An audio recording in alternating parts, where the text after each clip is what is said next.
को सोल्व करते हैं। सबसे पहले हम लोग ए मान लेते हैं, e root A equal to P. हम लोग एज्यूम कर लेते हैं, इसको लेट कर लेते हैं। अब अगर root A equal to P मानेंगे तो ए इक्वेशन क्या बन जाएगा। अब इस इक्वेशन की बात कर लें तो ए बन जाएगा P square minus P under root. अपना क्वेश्चन ए बन गया। अब जो अपने पास इक्वेशन दिया हुआ है वो क्या बन जाएगा। इक्वेशन दिया हुआ है A square minus 17 A equal to 16 root A. अगर इसको हम लोग इक्वेशन बनाएं पी के टर्म में तो क्या हो जाएगा, P to the power 4 minus 17 P square equal to 16 P.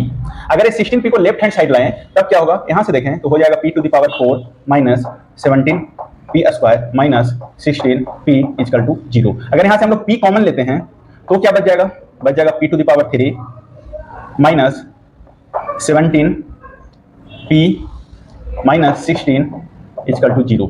अब यहां से देखो क्वेश्चन में दिया हुआ है कि अब इन दोनों इक्वेशन इक्वल टू 0, इसका मल्टीप्लिकेशन और इसका मल्टीप्लिकेशन 0 है, तो जाहिर सी बात है या तो ए 0 होगा या तो ये पूरा टर्म 0 होगा। लेकिन पी 0 नहीं हो सकता। क्यों नहीं हो सकता 0? कि अंडर रूट में ए है, मतलब पी 0 नहीं हो सकता। अगर पी 0 नहीं हो सकता है तो इस वाले टर्म को 0 होना पड़ेगा। और अब एक क्यूबिकल इक्वेशन है, इसको सोल्व करने के लिए हम लोग क्या करते हैं, वैल्यू पुट करके देखते हैं कि कहां पर ए 0 हो रहा है। तो यहां पर अगर हम लोग देखें तो p इक्वल टू -1 पुट करेंगे तो ए इक्वेशन 0 हो रहा है। इसका मतलब इसका एक फैक्टर क्या हो जाएगा p + 1। इसको सोल्व करने का क्या तरीका है, ऐसे लिख लेते हैं p + 1 into p + 1 into p + 1 equal to 0। अब इसी टर्म को इस फॉर्म में लिखना है। यहाँ पे p है, यहाँ पे pq है, तो यहाँ पे p स्क्वायर आ जाएगा।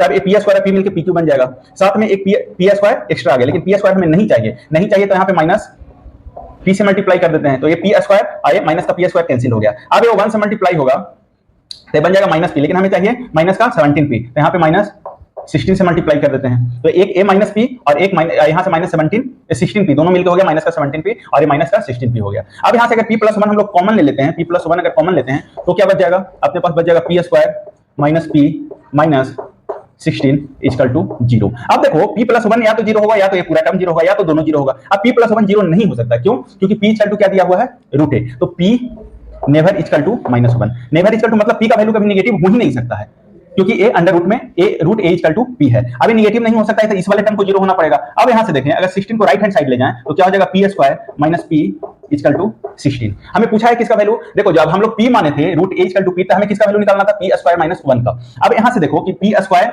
माइनस p का निकालना था, यहां भी p स्क्वायर माइनस p है। बस अगर रूट दोनों साइड कर दें तो अपना वैल्यू आ जाएगा। दोनों साइड रूट करते हैं, अगर रूट करेंगे तो इसी का वैल्यू हमें चाहिए था, और रूट 16 का वैल्यू कितना होता है, 4।